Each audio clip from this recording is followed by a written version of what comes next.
नमस्कार, मैं हूं राहुल गौतम और आप देख रहे हैं इंडिया न्यूज। मेरे साथ हैं डॉक्टर सुनीला गर्ग, जो कि मौलाना आजाद हॉस्पिटल में सीनियर डॉक्टर हैं। इसके अलावा वो कोविड टास्क फोर्स की मेंबर भी हैं। मैम, एक डिस्कशन चल रहा है, एक टॉक ऑफ द टाउन है कि क्या बच्चों को स्कूल भेजा जाना चाहिए या नहीं भेजना चाहिए, क्योंकि काफी सारे जो स्टेट्स हैं उनकी अपनी अपनी पॉलिसी है, कोई एक यूनिफॉर्म पॉलिसी नहीं है। आईसीएमआर कह चुका है कि हमको स्कूल खोलने चाहिए। पूरे स्टाफ अगर वैक्सीनेटेड है, सपोर्ट और टीचिंग स्टाफ, तो हमको स्कूल खोलने चाहिए, क्योंकि बच्चों की जो इम्यूनिटी लेवल है वो भी बहुत हाई होता है। तो आप कैसे देखती हैं, क्या सजेशन है माँ बाप के लिए जो कि चिंतित हैं अपने बच्चों को लेकर स्कूल भेजने को लेकर? Rahul, thank you very much for having me on the show, and number two, for asking me this very very important question. जो ये क्वेश्चन जो है आजकल सबके जहन में है, वो ये है कि क्या मेरे बच्चे को स्कूल जाना चाहिए, क्योंकि लगभग अब देखेंगे हम मार्च 2020 से आज लगभग 1.5 साल हो चुका है, स्कूल हमारे बंद हैं और हमारा देश विश्व के 8 देशों में से ऐसा देश है जहाँ पे स्कूल्स बंद है। इवन अमेरिका में भी स्कूल्स खुले हुए हैं, उन्होंने गाइडलाइंस भी इशू की है करके कि बच्चों को मास्क के साथ जाना चाहिए वगैरह। और एक चीज हमें याद रखनी पड़ेगी कि पहले तो हम देखें कि बच्चे अगर स्कूल नहीं जा रहे तो उसका क्या इम्पैक्ट है। नंबर एक इम्पैक्ट तो है कि बेसिकली उनका पूरा सोशो इकोनॉमिक सोशल से फर्स्ट ऑफ ऑल जो डेवलपमेंट है वो ह्यूजली सफर करता है। दूसरी चीज ये है कि from the perspective of overall growth and development वो बहुत ज्यादा कॉम्प्रोमाइज होता है, क्योंकि चाइल्ड टू चाइल्ड कनेक्ट नहीं हो पाता, चाइल्ड टू टीचर कनेक्ट नहीं हो पाता। तीसरी चीज ये है कि उनके स्वास्थ्य पे भी एडवर्स इफेक्ट पड़ता है। अगर आप पूछेंगे क्यों बच्चे तो घर में ठीक ठाक खा रहे हैं करके, ऐसा नहीं है। बहुत सारे हमारे कंट्री में ऐसे बच्चे हैं कि जिनका पोषण मिड डे स्कूल मील प्रोग्राम से आता है, और वो मिड डे स्कूल मील जब वो नहीं जाएंगे तो उनको स्कूल मील भी नहीं मिलेगी करके। तो क्योंकि हमारी पॉपुलेशन बहुत डाइवर्स है, काफी पॉपुलेशन हमारी बिलो पॉवर्टी लाइन भी है, और वो पौष्टिक आहार से भी वंचित हो जाते हैं। और जहां तक हम प्री स्कूल के बच्चों की बात करें जो कि आंगनवाड़ी वगैरह में जाते हैं, जहाँ पे उनको सप्लीमेंट्री न्यूट्रिशन मिलता है, वो भी आपका कॉम्प्रोमाइज होता है करके। और जो रही अगली बात हम कहें कि बच्चे की ग्रोथ एंड डेवलपमेंट को अगर हम माइन्यूटली देखें तो बच्चे का एक दिन का लॉस मैं कहूंगी कि कई गुना ज्यादा है। यानी कि आप लगभग मान के चले 2.5 से 3 गुना का उसको लॉस है। यानी कि बच्चा अगर 1.5 साल स्कूल नहीं गया तो उसको अगर हम कहें लगभग उसको 2.5 से 3 वर्ष का लॉस वो पीछे चला गया। तो आप देखेंगे कई $मिलियन ऑफ इकोनॉमी का लॉस है साउथ ईस्ट एशियन रीजन में। और स्पेशली अगर अमेरिका में देखें तो ये लॉस हमारा अगर हम कैलकुलेट करें पूरे वर्ल्ड का तो कई ट्रिलियन इकोनॉमी डॉलर्स का इकोनॉमिक ये लॉस है। अगर हम इकोनॉमिक से हट के भी बात करें तो जैसे कि मैंने कहा कि ग्रोथ एंड डेवलपमेंट, यानी कि अगर बहुत छोटा बच्चा अगर लें आप 2.5 से 3 साल का बच्चा, तो वो बच्चे बोल नहीं पा रहे, वो केवल साइन लैंग्वेज में बात करते हैं। वो क्यों? क्योंकि आप देखेंगे कि माँ बाप को भी आजकल फैमिलीज बहुत छोटी छोटी होती जा रही हैं, तो न्यूक्लियर फैमिली ज्यादा है, बच्चों को देखने वाला कोई नहीं है, उनसे बात करने वाला कोई नहीं है।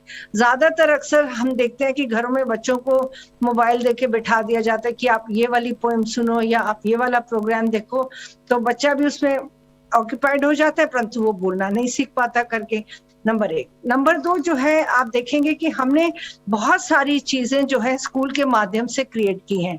जैसे पोलियो था तो हमने एक पोलियो उन्मूलन सेना बनाई थी, तो जो कि घर घर जाके एजुकेशन देती थी करके। और या कि हमारा से नो टू क्रैकर्स वाला अभियान था, यानी कि पटाखों को ना कहना।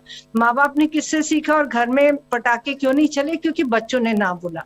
अगर हमारा बच्चा ये स्कूल जाएगा और टीचर से बात करेगा और कोविड अप्रोप्रिएट बिहेवियर सीखेगा तो आके वो माँ बाप से भी बात करेगा। तो इसमें जो हमारा हम कहते हैं कि हमारे 100 लोग अगर मास्क पहनते हैं, 100 लोगों को मास्क पहनना चाहिए, तो 50 ही लोग मास्क पहनते हैं और 50 में से केवल 15 ही करेक्टली पहनते हैं।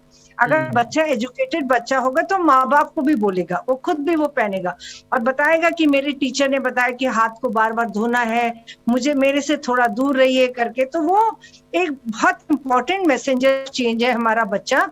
तो ये बहुत जरूरी है कि ये चीजें जो है वो माँ बाप की ना सुन के वो टीचर्स की सुनते हैं। हाँ जी डॉक्टर गर्ग, जो ये माँ बाप जो ये इंसिस्ट कर रहे हैं कि हमारा बच्चा जब वैक्सीनेट होगा उसी के बाद स्कूल जाएगा, आप जानती हैं कि जो सेकंड कोविड वेव आया था उसमें भी काफी बच्चे इन्फेक्ट हुए थे। हालांकि वो इतना रिपोर्ट नहीं हुआ क्योंकि जो त्रासदी थी, जो ट्रेजेडी थी, वो इतनी बड़ी थी, शायद बच्चों की तरफ तब किसी का ध्यान नहीं। स्टडीज क्या कहती हैं मैम, बच्चों का लेवल, इम्यूनिटी लेवल क्या होता है? बताया गया है, स्टडीज ऐसी हैं कि उनके लंग रिसेप्टर्स जो होते हैं, जो कोविड के वायरस को पकड़ते हैं, वो ही बहुत कम होते हैं, तो उनके इन्फेक्ट होने का चांस बहुत कम। तो स्टडीज क्या कहती हैं मैम? देखिए, बेसिकली आपको ये मानना पड़ेगा कि वेव 1 और वेव 2 दोनों में बच्चे इन्फेक्ट हुए, पर 10 साल से जो कम बच्चे थे वो करीबन 3% के करीब इन्फेक्ट हुए, और 11 से लेकर अगर हम 15 साल के बच्चों की बात करें तो लगभग 9% के करीब बच्चे इन्फेक्ट हुए, पर बच्चे बहुत माइल्ड, उनमें जो इन्फेक्शन था बहुत माइल्ड इन नेचर था, यानी कि इन्फेक्शन आया, और स्पेशली जो 10 साल से छोटे बच्चे थे उनमें भी अगर हम 5 साल के लें तो बहुत जल्दी उनमें इन्फेक्शन होता है और वो उतनी जल्दी वो ठीक भी हो जाते हैं, यानी कि इन्फेक्शन बहुत माइल्ड नेचर होता है।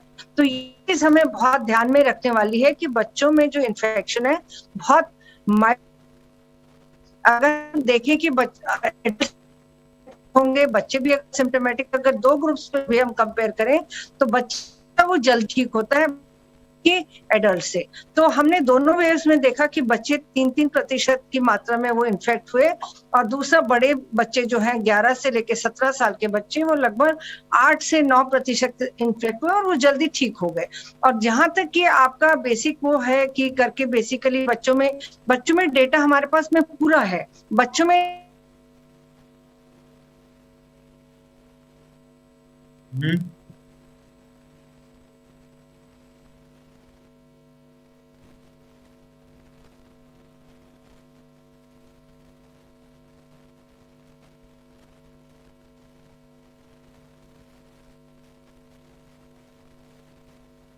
दो से 3 एपिसोड्स ऑफ डायरिया होते थे, होता था। इसके लिए हमने पैरामेडिकल वर्कर्स को भी ट्रेन किया था। कोविड पे आते हैं तो कोविड की अगर इन्फेक्शन बच्चों में होगी भी तो यहाँ कोई बिल्कुल चिंता करने की बात नहीं है। देखिए 60% बच्चों में हमारी एंटीबॉडीज सीरो सर्वे 4 ने बताई है, वो कहाँ से आई? अब बच्चे इतने सीरियस तो इन्फेक्ट हुए नहीं करके, परंतु जब हमने बच्चों में 60% बच्चों में हमने देखा कि एंटीबॉडीज हैं, तो कहीं ना कहीं से तो आई होगी ना, पेरेंट्स से आई होगी या बच्चे बाहर खेल रहे होंगे आई होगी, तो बच्चे इतने सीवियरली बीमार पड़े ही नहीं। और मोर्टेलिटी अगर देखा जाए तो अगर आपके 900 के करीब अगर बच्चे एडमिट होते हैं, तो अगर एक बच्चे में एडमिट का मतलब बच्चे सीरियस हैं, तो एक बच्चे में अगर मोर्टेलिटी हम देखते हैं तो कोई ज्यादा वो नहीं है करके। बच्चों में इन्फेक्शन ये पेरेंट्स को मान के चलना चाहिए कि बहुत माइल्ड होता है, और उसके वर्सेस अगर देखें in mild infection versus the cost of learning, there is a huge divide between the two, यानी कि कॉस्ट बेनिफिट आपके फेवर में जाएगी अगर बच्चा स्कूल जाएगा। हाँ जी डॉक्टर, का लास्ट क्वेश्चन, हमारी आगे के लिए अप्रोच क्या होनी चाहिए? कौन सा ऐसे एरियाज हैं जहां पे हमको स्कूल्स पहले खोलने चाहिए, या किस तरीके से स्कूल्स खोलने चाहिए? क्योंकि कई जगहों पर कहा गया है कि फेज मैनर में खुलना चाहिए, पहले प्राइमरी खुलना चाहिए, फिर उसके बाद हमको ऊपर की तरफ जाना चाहिए। तो क्या अप्रोच होना चाहिए? What is the way forward ना? ये बहुत ही इम्पोर्टेंट क्वेश्चन राहुल आपने पूछा मेरे से।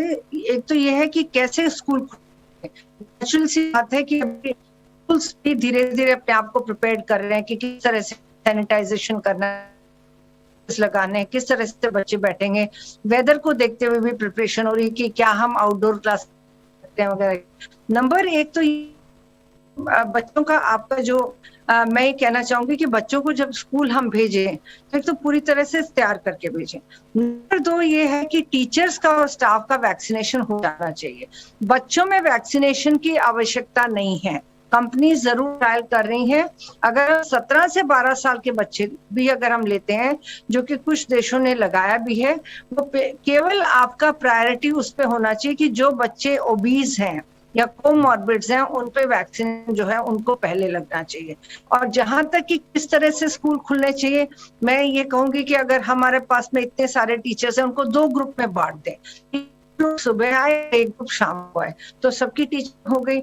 या फिर दूसरा ये है कि आप ऑल्टरनेट वो कर सकें करके कि एक आप 5वीं तक के, पहली से 8वीं तक के बच्चे बुलाए और अगले दिन में आपने 9वीं से 12वीं तक बुलाए।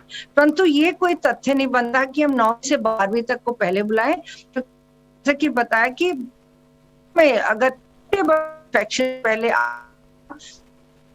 और उससे जितना लोग इन्फेक्ट होंगे वे माइल्डर होंगे, तो जल्दी से आएगी। जैसा कि हम केसेस में भी भी हमारे इन्फेक्शन हमने वो भी देखा कि जल्दी बाकी लोग प्रोटेक्ट होंगे और हर्ड इम्यूनिटी भी इसी तरीके से आती है। कोई जरूरत नहीं हमें वैक्सीन की वेट करने की कि बच्चों को लगना चाहिए। आप बच्चों की टीचर्स को प्रोटेक्ट करिए। ऑलरेडी हम काफी मात्रा में बच्चों के टीचर्स को वैक्सीनेशन लग चुका है, क्योंकि जब से हमने 18 साल से ऊपर का खोला है बहुत जरूरी है। पर टीचर की निगाह बिल्कुल सटीक होनी चाहिए कि आज मेरी क्लास में जो बच्चा है ये ठीक दिख रहा है कि नहीं। ये हम वैसे भी कहते हैं, केवल इसके में उसमें नहीं कर रहे। हमारी स्कूल हेल्थ स्कीम भी बहुत स्ट्रांग है। हम कहते हैं कि निगाह बहुत सटीक होनी चाहिए कि आज जो है आपकी क्लास में क्या वो हेल्दी दिख रहा है, कोई अनमना सा तो नहीं है, उसको कोई फीवर तो नहीं है। तो हमारी फिजिकल ट्रेनिंग भी होती है स्कूल में, हम उनको इंचार्ज बना सकते हैं। आप केवल ओवरऑल मत नजर रखिए, परंतु इतनी निगाह रखिए कि बच्चा हमारा आज हेल्दी दिख रहा है। अगर 2-3 दिन वैसे भी बच्चे कई बार स्कूल में नहीं आते, चिकन पॉक्स होता है तो हम उनको मना कर देते हैं, मीजल्स होता है तो हम कहते हैं आप नहीं आइए करके, ताकि बाकी बच्चों को इन्फेक्शन ना हो। हम स्कूल नहीं बंद कर देते। देखिए, अगर इस तरह के इन्फेक्शन जैसे हम स्कूल नहीं बंद करते, परंतु ये क्योंकि पेंडेमिक लाइक सिचुएशन थी, लोगों को समझ में भी नहीं आया और उस समय जो उचित समझा गया उस तरह से किया गया। परंतु जरूरत है हम पेरेंट्स का कॉन्फिडेंस बढ़ाएं, टीचर्स का कॉन्फिडेंस बढ़ाएं, उनको पूरा सपोर्ट दें। और यहाँ डिस्ट्रिक्ट मजिस्ट्रेट का बहुत रोल है और आपका मीडिया पे रोल है कि आप इनोवेटिव कार्टून दिखाइए, फिल्म दिखाइए, ताकि बच्चे स्कूल में बताएं। यानी कि अगर ये उदाहरण देंगे कि मुझे तो ये पहले ही पता था किस तरह से मास्क पहना, मुझे नहीं पता था किस तरह से हाथ धोना। तो ये बच्चे जो हैं इस तरीके के अगर हम उनको विकास करेंगे, उनको एजुकेशन देके, तो ये बहुत लंबी दूरी तक जाएगा। क्योंकि आज आप पूछ लीजिए किसी भी बच्चे से, क्या 2-3 लैंग्वेजेस हम सिखाते हैं? आज का बच्चा एक लैंग्वेज भूल चुका है, आज का बच्चा मैथ्स भूल चुका है, डिवाइड बहुत ज्यादा है।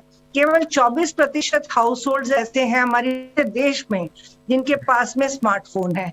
तो हमारा बहुत बड़ा कॉम्प्रोमाइज वैसे ही, और हमारा इतना बड़ा देश है और की तरफ निगाहें हैं, भारत की तरफ कर रहा है। तो ये बहुत जरूरी है कि हम जल्दी से जल्दी पेरेंट्स को, टीचर्स को, हमारे रिलीजियस लीडर्स को, सबको एक प्लेटफॉर्म पे लेके आए, ताकि हम एक विजनरी और विजन ऑफ चेंज बने। महात्मा गांधी ने भी कहा था कि आप एक चेंज जरूर बनिए जो कि आप आने वाले टाइम में देखना चाहते हैं। तो thank you doctor Sunila Garg जुड़ने के लिए इंडिया न्यूज से। और आपने सुना डॉक्टर गर्ग को साफ तौर पर कहना है कि बच्चों को स्कूल भेजना चाहिए, वैक्सीनेशन का वेट नहीं करना चाहिए, प्रॉपर प्रिकॉशंस लेने चाहिए, कोविड एप्रोप्रिएट बिहेवियर के साथ में अब समय आ गया है कि अब हमको स्कूल खोलने चाहिए। मैं राहुल गौतम, दिल्ली से इंडिया न्यूज के लिए।